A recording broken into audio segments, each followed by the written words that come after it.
Day 9, Mind and Body Renewal with Take Back the Table. Day 9, the power of thought and healing. The Bible teaches that our thoughts have great power. The Apostle Paul reminds us in Philippians 4:8 to focus on whatever is true, noble, right, pure, lovely, admirable, excellent, and praiseworthy. As we grow in our understanding of this, we recognize that what we focus on grows, and it impacts not only our emotions, but our spiritual health and our physical well-being. What we think about most shapes our brain, our bodies, and our future. And thoughts are real. They are energy that shapes both spiritual and physical lives. If you feed your mind negative thoughts, it's going to become more efficient at being negative. Thankfully, the opposite is true. But either way, it's hard if you think about it. Because if you focus on the negative, life is going to be hard and full of disappointments, failures, and counting the ways that the expected failures for your life keep coming true or keep coming to reality. But it's also hard to consistently fight off the bent nature that we have to turn towards the negative. Much like weeds don't need any cultivating to grow, they just grow. But flowers, gardens, and trees, things of beauty, they really need to be given proper focus, attention, and care to grow, just like our thoughts. Now, this is what managing your mind daily looks like. If you envision a fire, it can be a thing of beauty. It can provide light, warmth, protection in the right circumstances out in the wild. But if you think of fire in regards to destruction, it really can be relentless, it can grow out of control, and it can hurt more than the immediate area that it actually started in. So our thoughts are really similar. If you don't harness the power of fire, it can grow destructive and out of control. But if you do harness the power of fire, it can be a thing of beauty in your mind.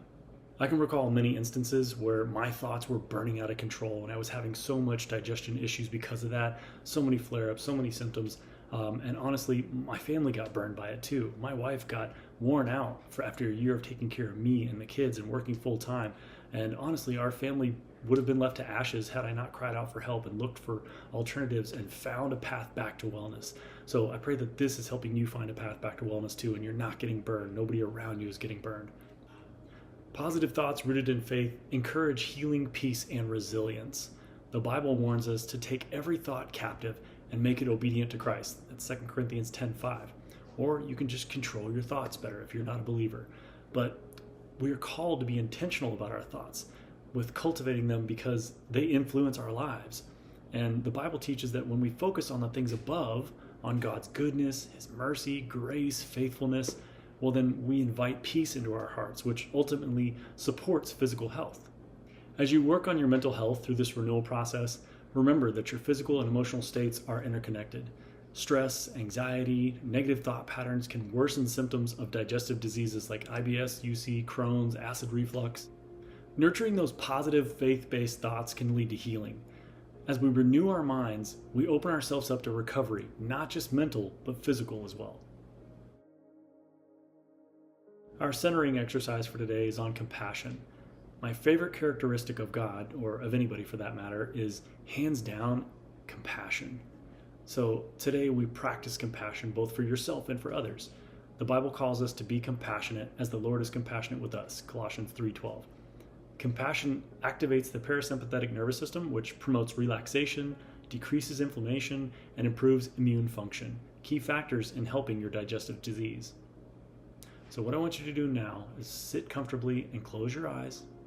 Take 3 deep breaths, slowly inhale, slowly exhale, and then say to yourself, I am a child of God, and He is with me in my struggles. I am worthy of healing. And now I want you to think of somebody else in your life that needs peace or compassion and send them a compassionate thought. Say something like, may, fill in the blank, the name of that person, be filled with peace, love, and healing. And then lastly, send some compassion to yourself. Lord, I accept that healing takes time, and I choose to be kind to myself in this process. Step 1, be still. Today, I want you to gather awareness of the power of your thoughts. Reflect on how much energy you've been giving to negative thoughts. Just as we water plants to make it grow, we're choosing to nourish our thoughts with energy, and that instructs that thought whether to grow or to wither. So I want you to reflect on this and write down your answers. How has the toxic thought been growing? Have you been transferring energy from negative thoughts to a healthier, more positive perspective? What is God's truth about this situation that you can focus on instead of negative thoughts? Step 2, the breakdown. Answer these questions as well. What patterns of thinking have made this toxic thought grow stronger? Are you ruminating over the negative aspects throughout your day? What protocol can you put in place to change these patterns? What is the effects of the thoughts on your body, specifically your digestive disease? Have you noticed how stress or negative thoughts make your symptoms worse? What changes can you make in your mindset to ease your physical pain? Let me give you an example. So maybe your toxic thought is, I'm never going to get better. Well, your new protocol can be to go to a verse like Jeremiah 29:11, which says, "For I know the plans I have for you, the plans to prosper you and not to harm you, plans to give you a hope and a future." And then I want you to take a couple breaths. Fast in, slow out, 3 to 5 times, and then get back at your day. Step 3, renewal. Look at your past journal entries. Have you begun to see how your past could be seen in a positive light? How might your perspective be changing? How can you continue to shift this perspective towards healing and hope? What actions can you take to reinforce this new perspective? Step 4, go, take action. So it's kind of a two-parter today. The first one, I want you to be conscious of when toxic thoughts appear in your day and see them like the filth they are. They stain your clothes, they leave you smelly, nobody wants to be around them. Now, just imagine taking those clothes off and placing it in your laundry basket to deal with tomorrow. Now, this is not ignoring the fact that you have laundry, it's simply making a choice to take off and remove the source of today's stench. And then number 2, I want you to practice compassion. Notice that when you smile at someone, they usually tend to smile back. It's the golden rule. Treat others as you would have them treat you. And this is the way of Christ, honestly. He calls us to be lights in a world, Matthew 5:14. So bring some light to somebody and you'll see some light in return. Food action step week 2. Continue using that food logging template. And today, if you get caught frequently out while you're busy using fast food as your source of food, well, start to pack a lunch or search out some good snacks that are sustainable and nutritious and they travel well.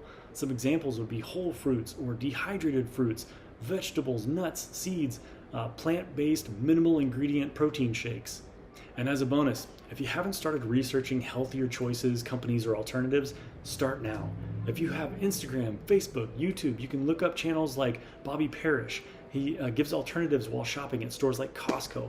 Check out BioLane. It's Lane Norton. He's a brilliant mind from Harvard who gives the truth about nutrition and the studies that have been done on it. You can check out Fit Healthy Recipes for a wide variety of quick and simple dinners.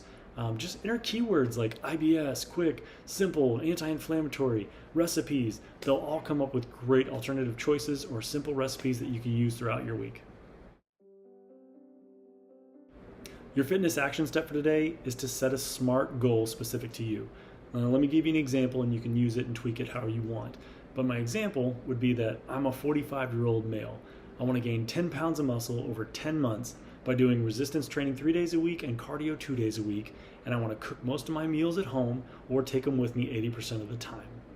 Now, it's specific because it was 10 pounds, it's measurable because you can track it in pounds, it's achievable because 10 months is an appropriate amount of time because you can gain about 1 pound of muscle easily in a month's time.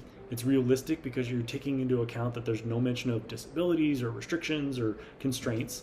So that makes it realistic. Now, if I was to say something crazy like, I want to gain 10 pounds of muscle in 2 days by having Dwayne Johnson come personally train me every day, well, it wouldn't be realistic. He's kind of a busy guy. And to gain 10 pounds of muscle in 2 days, it's not really possible. So again, it's got to be timely. In that 10-month period would be a great time frame to gain 10 pounds of muscle. So go ahead and make your SMART goal right now specific to what you want to attain. It can involve, less symptoms or cooking meals more or whatever you want, but make it a SMART goal specific to you. Now remember, week 2 is going to have a little focus on faith, right? We've been exercising that faith in doing this program and believing that the results are going to be healing. But I also want you to consider the faith of God, that His Word is healing balm to our soul. So if you don't read the Bible, I suggest you highly consider it right now, because it has things like Proverbs 3, 5, and 6. It says, "Trust in the Lord with all your heart, and lean not on your own understanding, but in all your ways submit to him, and he will make your path straight." When you trust in God's guidance, it can lead you on this journey in ways that you didn't really consider.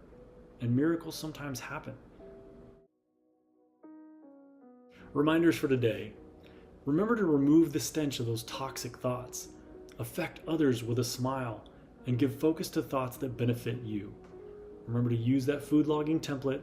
Set your phone timers to go off every hour for 7 or 8 hours to remind you to live by the golden rule and be compassionate to others. And then immerse yourself with good resources for healthy knowledge, like BioLane or finding YouTube websites that tell you how to do great recipes. And then pack a lunch or a good snack. And I'll see you in day 10.